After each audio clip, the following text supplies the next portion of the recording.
Here is how to lock specific chats on WhatsApp. So let's get started. So first open WhatsApp on your phone. Once you're here, you have to find the chat or the group which you'd want to lock. So let's say I want to lock this chat.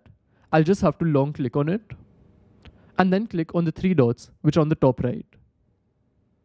Here click on lock chat, then click on continue and then just put your fingerprint to confirm it. And as you can see, the chat was removed from here and it's been moved into locked chats.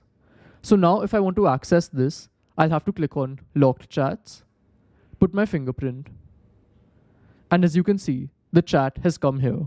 So the same way, you can keep adding more chats or groups and lock them, and they'll all show up over here. And now, if you want to unlock this chat, just long click on it, click on the three dots again, and then click on unlock chat.